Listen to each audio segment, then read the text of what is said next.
Hello ವೀಕ್ಷಕರೇ, ನಮಸ್ಕಾರ. ಸಿದ್ದಿ ಫುಡ್ಡಿಸ್ಗೆ ಸ್ವಾಗತ. ಇವತ್ತು ನಾನು ಹಳ್ಳಿ ಸ್ಟೈಲಲ್ಲಿ ನಾಟಿ ಕೋಳಿ ಸಾರನ್ನ ಸಿಂಪಲ್ ಆಗಿ ಮತ್ತು ಈಸಿಯಾಗಿ ಮಾಡೋದು ಹೇಗಂತ ಹೇಳ್ಕೊಡ್ತಾ ಇದ್ದೀನಿ. ಈ ನಾಟಿ ಕೋಳಿ ಸಾರಿಗೂ ಮತ್ತು ರಾಗಿ ಮುದ್ದಿಗೂ ತುಂಬಾನೇ ಒಳ್ಳೆ ಕಾಂಬಿನೇಷನ್. ಅದರಲ್ಲೂ ನಾನು ಮಾಡೋ ನಾಟಿ ಕೋಳಿ ಸಾರನ್ನ ನಮ್ಮ ಹಸ್ಬೆಂಡ್ ಮತ್ತು ಫ್ಯಾಮಿಲಿ ಮೆಂಬರ್ಸ್ ತುಂಬಾನೇ ಇಷ್ಟಪಟ್ಟು ತಿಂತಾರೆ. ರಾಗಿ ಮುದ್ದೆ ಜೊತೆ ನಾಟಿ ಕೋಳಿ ಸಾರು ತಿಂತಾ ಇದ್ರೆ ಆಹಾ ಹೇಗಿರುತ್ತೆ. ಹಾಗಿದ್ರೆ ಹಳ್ಳಿ ಸ್ಟೈಲಲ್ಲಿ ನಾಟಿ ಕೋಳಿ ಸಾರನ್ನ ಹೇಗೆ ಮಾಡೋದಂತ ಹೇಳ್ಕೊಡ್ತಿದ್ದೀನಿ, ಬನ್ನಿ ನೋಡೋಣ.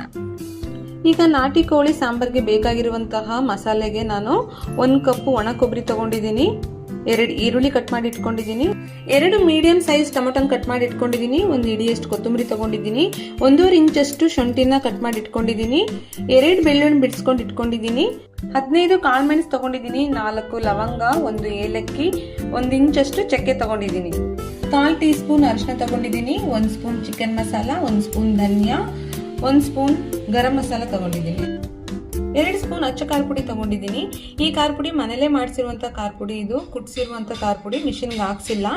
ನಾವು ಕುಟ್ಸಿರೋ ಖಾರ ಪುಡಿ ಯೂಸ್ ಮಾಡೋದ್ರಿಂದ ನಮಗೆ ಸಾರು ಕೂಡ ತುಂಬಾನೇ ಟೇಸ್ಟ್ ಆಗಿರುತ್ತೆ, ಕಲರ್ ಕೂಡ ಚೇಂಜ್ ಆಗೋದಿಲ್ಲ. ಮಿಷಿನಲ್ಲಿ ಹಾಕ್ಸುವ ಖಾರ ಪುಡಿ ಬೇಗನೆ ಕಲರ್ ಚೇಂಜ್ ಆಗುತ್ತೆ, ಕಲರ್ ಡಲ್ ಆಗುತ್ತೆ. ಬಟ್ ಈ ಖಾರ ಪುಡಿ ನೋಡಿ ಎಷ್ಟು ರೆಡ್ ಆಗಿದೆ, ತುಂಬಾನೇ ಚೆನ್ನಾಗಿ ಬರುತ್ತೆ ಸಾಂಬಾರ್ ಕೂಡ. ನೋಡಿ, ಈಗ ನಾನು ಸ್ಟವ್ ಆನ್ ಮಾಡಿಕೊಂಡು ಕುಕ್ಕರ್ ಇಟ್ಕೊಂಡಿದ್ದೀನಿ, ಆಯಿಲ್ ಹಾಕೊಳ್ತಾ ಇದ್ದೀನಿ. ಇವಾಗ ಎಣ್ಣೆ ಕಾದಿದೆ, ಚಿಕನ್ ಆ್ಯಡ್ ಮಾಡ್ಕೊಳ್ತಾ ಇದ್ದೀನಿ.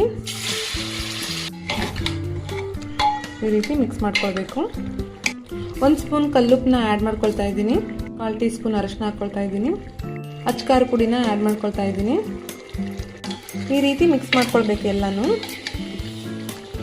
ಇವಾಗ ಧನ್ಯನ ಹಾಕ್ಕೊಳ್ತಾ ಇದ್ದೀನಿ, 1 ಸ್ಪೂನ್ ಚಿಕನ್ ಮಸಾಲ ಹಾಕ್ಕೊಳ್ತಾ ಇದ್ದೀನಿ, ಗರಂ ಮಸಾಲನ ಆ್ಯಡ್ ಮಾಡ್ಕೊಳ್ತಾ ಇದ್ದೀನಿ.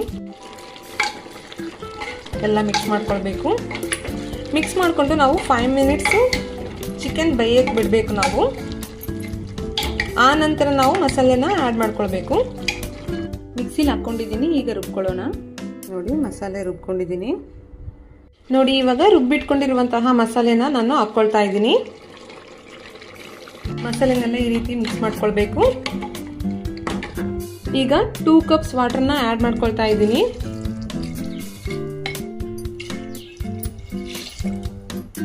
ನಾಟಿ ಕೋಳಿ ಸಾಂಬಾರು ಈ ರೀತಿಯಾಗಿ ತೆಳುವಾಗಿದ್ರೆ ತುಂಬಾ ಚೆನ್ನಾಗಿರುತ್ತೆ. ನೋಡಿ, ಇವಾಗ ನಾನು ಕುಕ್ಕರ್ನ ಮುಚ್ಚಿಟ್ಕೊಳ್ತಾ ಇದ್ದೀನಿ.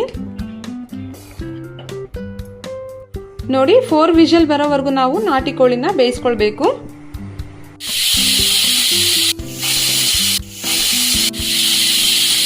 ನೋಡಿ, ವಿಷಲ್ ಹೋದ್ಮೇಲೆ ನಾನು ಕುಕ್ಕರ್ ಓಪನ್ ಮಾಡ್ಕೊಳ್ತಾ ಇದ್ದೀನಿ. ನೋಡಿ, ಪೀಸ್ ಎಲ್ಲ ಚೆನ್ನಾಗಿ ಬೆಂದಿದೆ, ನಾಟಿ ಕೋಳಿ ಸಾರು ರೆಡಿ ಆಗಿದೆ. ನೋಡಿದ್ರಲ್ಲ ವೀಕ್ಷಕರೇ, ಹಳ್ಳಿ ಸ್ಟೈಲಲ್ಲಿ ತುಂಬ ಸಿಂಪಲ್ ಆಗಿ ಮತ್ತು ಈಸಿಯಾಗಿ ನಾಟಿ ಕೋಳಿ ಸಾರನ್ನ ಹೇಗೆ ಮಾಡ್ಬೋದು ಅಂತ. ಈ ಸಾಂಬಾರು ನಿಮ್ಗೆ ಇಷ್ಟವಾಗಿದ್ರೆ ಪ್ಲೀಸ್ ಲೈಕ್ ಮಾಡಿ, ಶೇರ್ ಮಾಡಿ, ಸಬ್ಸ್ಕ್ರೈಬ್ ಮಾಡಿ. Thank you for watching video.